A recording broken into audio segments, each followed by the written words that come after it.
SATYA SANATANA PANIGRAHI. Very good. Is the first time you are coming here or we have met earlier? First time, sir. First time. When is your interview, Satya? 6th October, last Day. Last day, morning session. That is the last day. Last day. It is an advantage or disadvantage? Both. Both, because anxiety will be there till the end. And this is your first exam and interview? Yes. Huh? Very good. For an IITian, there should be a cakewalk, young man.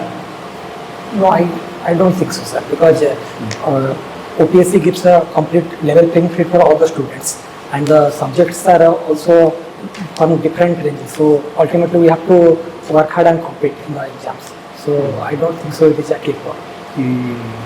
Price Waterhouse, Kolkata, your package must be quite enviable. Decent. If it is not in bad taste, what is your package? It's more than 10 lakh. CPC.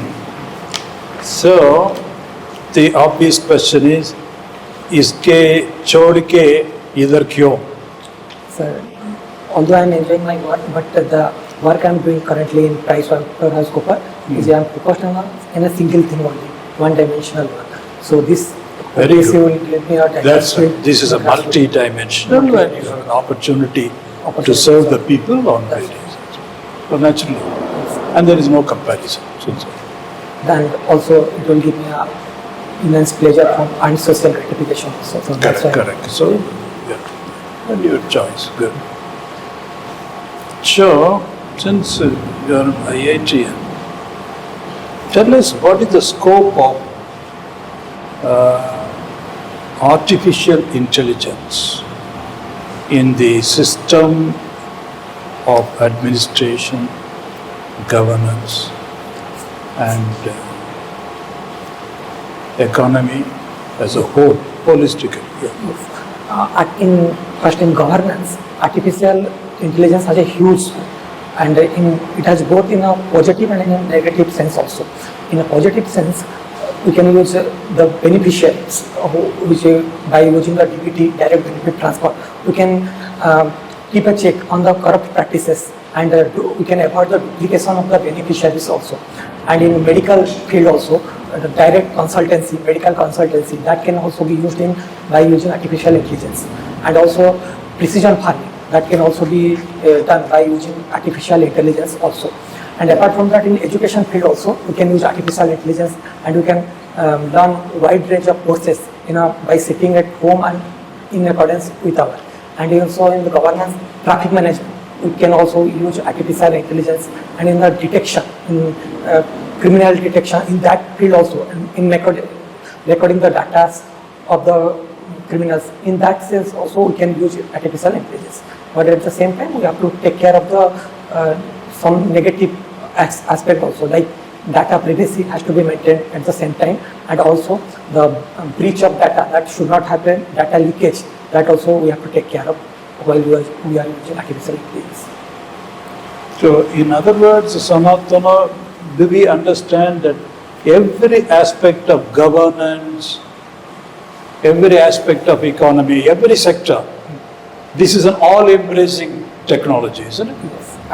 And in political science term, that is a Leviathan. Leviathan. That has wide range of scope. Which one? Artificial intelligence. Because till now, we have not been completely able to explore what it is going to happen in future also. So it has a wide range of application also. So in this on the same topic, Sanatan, the apprehension, one is that it should not be misused. Are they looking for, even the creators of the artificial intelligence, are they looking for a global type of regulation Yes. So that things do not go out of hand. Yes, that also all the nations are trying to do so. Recently in Japan, also general partnership agreement on AI was held also submitted. India also attended that agreement, and they are now trying to make a balance between the innovation and also the purposeful use of artificial intelligence. The regulation should be in such a manner that it should respect the individual privacy and data privacy also, but at the same time it should not stifle the innovation that is going to happen. So regulations should happen, but over-regulation should be avoided. We have to strike a balance.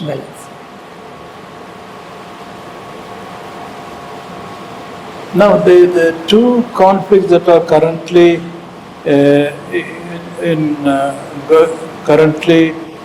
in progress on the theaters of war, that is your Russia, Ukraine, and Palestine, Israel. Yes. What are your thoughts, being a political, international relations scholar, Satya? For instance, Russia, Ukraine, is it poised for a negotiation? Is it that time has come for negotiating peace between Russia and Ukraine? Sir, basically Russia and Ukraine, according to realist scholar, what they believe is the outcome of the United States expansionist policy and NATO's expansion to the boundary of Russia, like Ukraine, Moldova, and President Putin had already warned this because it will have grave consequences. And apart from that, after 2014 annexation of Crimea, Russia has already given a symbol that any kind of military exercise at the boundary of the coastal of Russia will not be tolerated at any cost. But at the same time, some scholars are also arguing that it is up to NATO to expand and where to expand. It is not the whims and fancy of Russia to be accounted. But I believe that is primarily this conflict is all about one side the strategic autonomy and also about the strategic balance at the another end.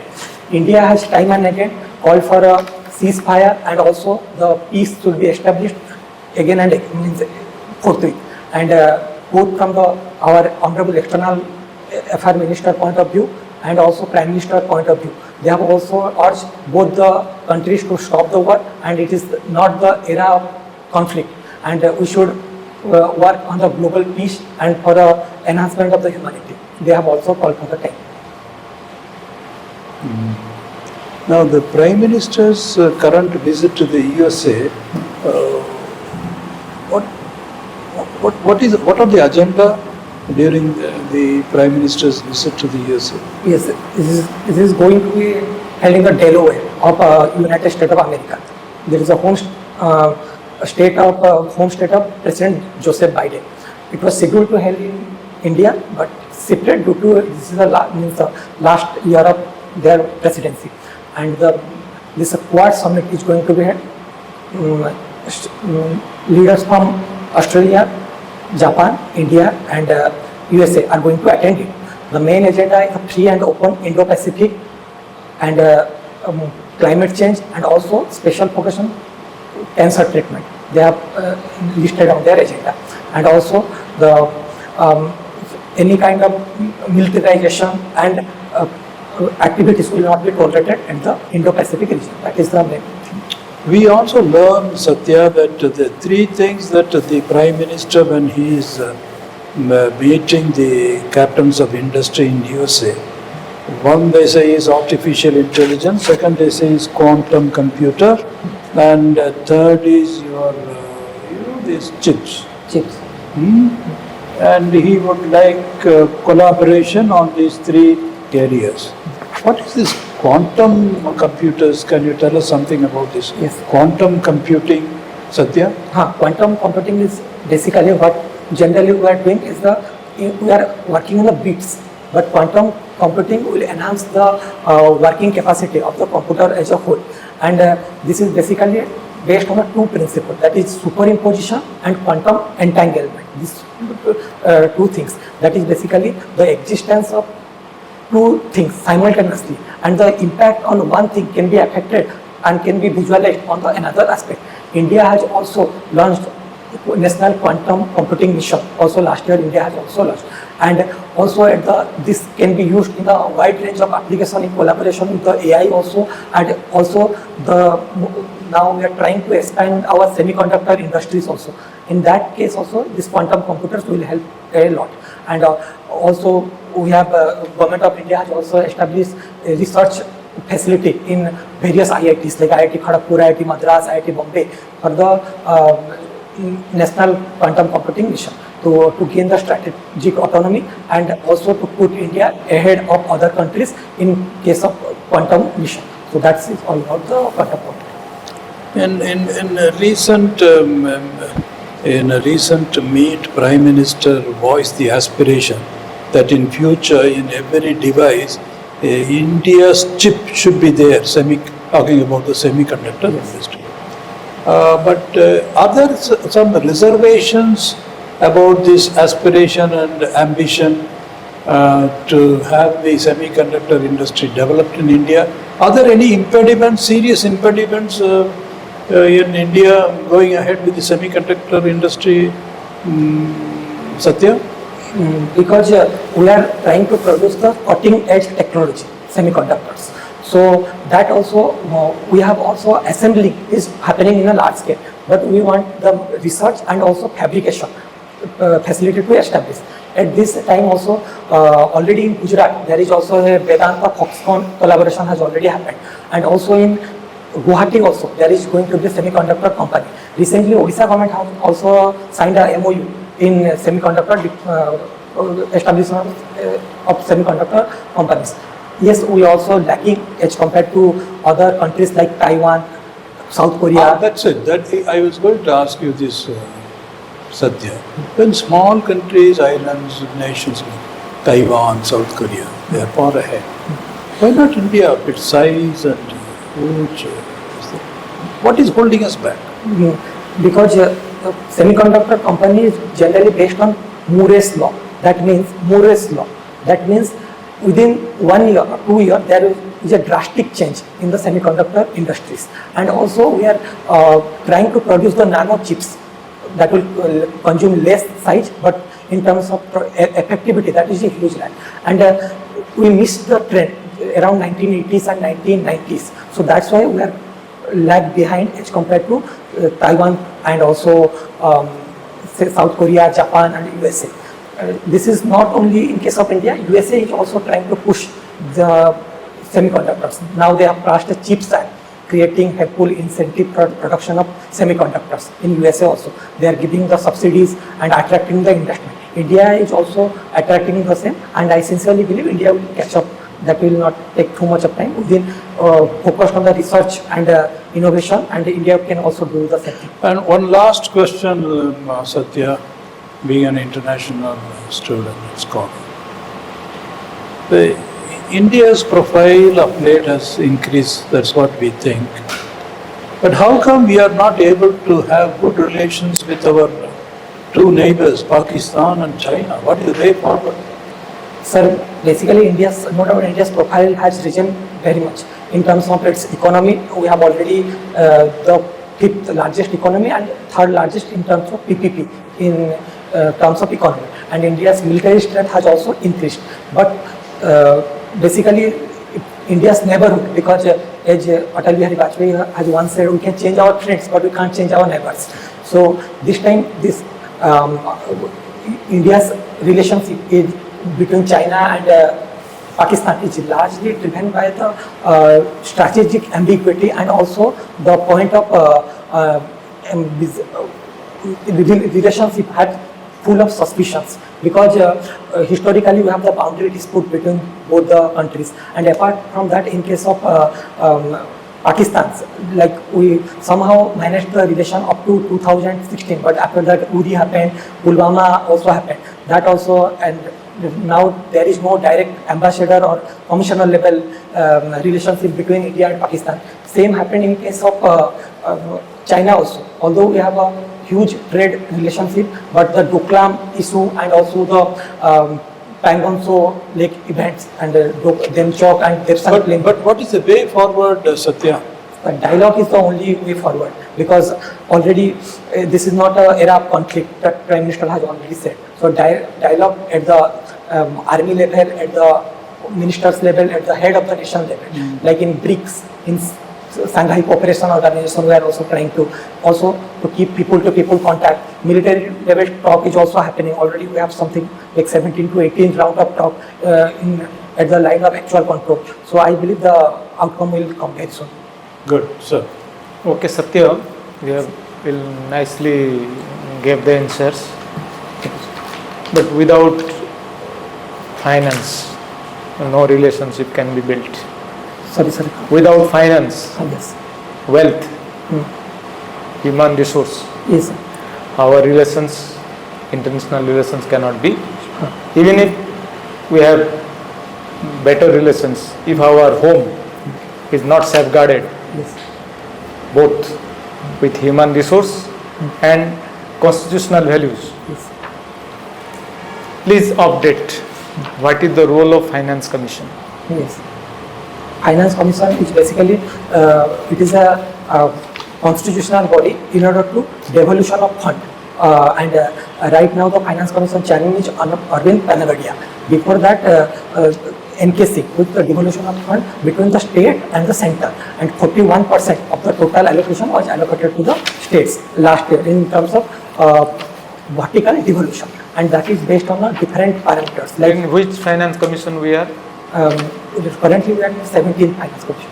Please check. Okay. Please check. Okay. You are telling in a general way, but you have to be very specific about the current finance commission. Yes. And what about the state? What is the finance commission, state finance commission?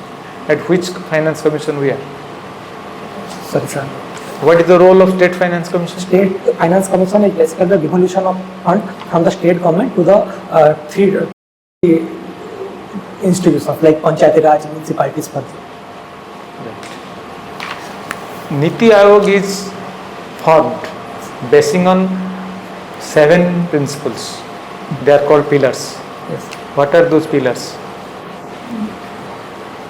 Sorry, sir, I'm not able to recall. Like, very easy, you know it, but you have to recall, just correlate.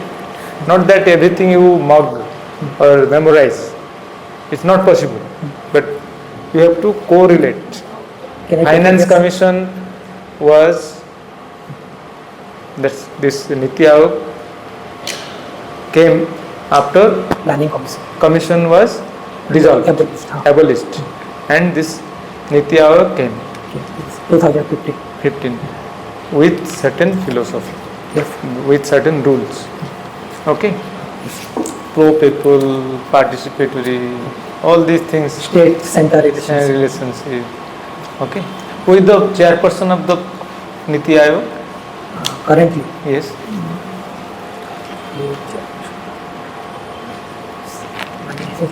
Sorry, sir.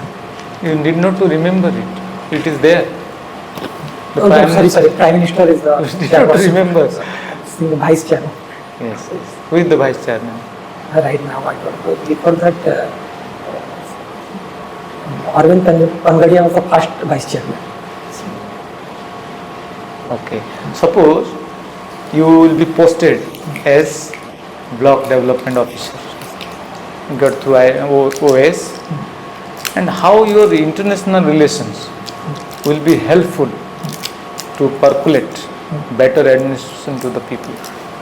Sir, international relation, basically this subject basically gives us the idea about what is happening throughout the world, and also the various scholars' point of view, also what ought to be done, and rather than what is to be done, also these ideas. So at the ground level, we can use the real perspective of using these things, and also the subjects like globalization and also the deglobalization about these things, and the relationship between the trade relationship between. Will you not understand the block?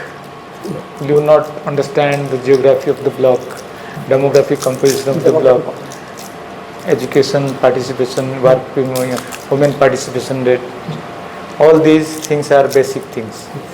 Then your international relations will come through that. That They are mostly rural, they are agriculture centric, okay, and they are not aware of what you are thinking. You have to be down to them. yes. Okay, sir, please. Good, Satya. How do you feel? Good, sir. Good.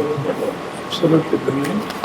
And yes, one or two like factual question. Who is the current vice chairman of NITI?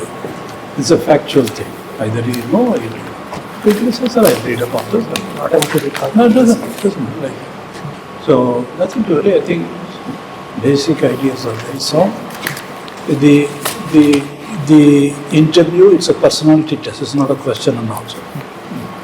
This is basically to probe the strengths of your personality. The board wants to be satisfied that when you are inducted into the public service, you will be an asset. That's it.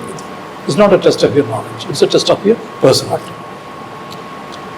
So that way you should be able to steer the conversation to areas of your strength Yes. as far as possible.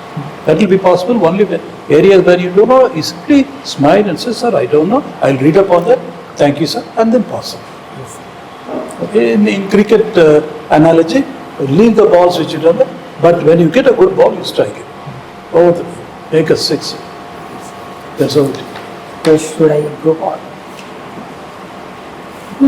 Personality cannot be included. These ideas will give you, the questions will give you, what would be the Areas questions. of operation. And just a familiarization, that's all. ଟିକେ ହାତଟାକୁ ହଁ ଟିକେ ବେଶୀ ବେଣ୍ଡଲିଂ ହେବାର କିଛି ଆବଶ୍ୟକତା and you are becoming emotional. Okay. So you know fact, you want to immediately give to us.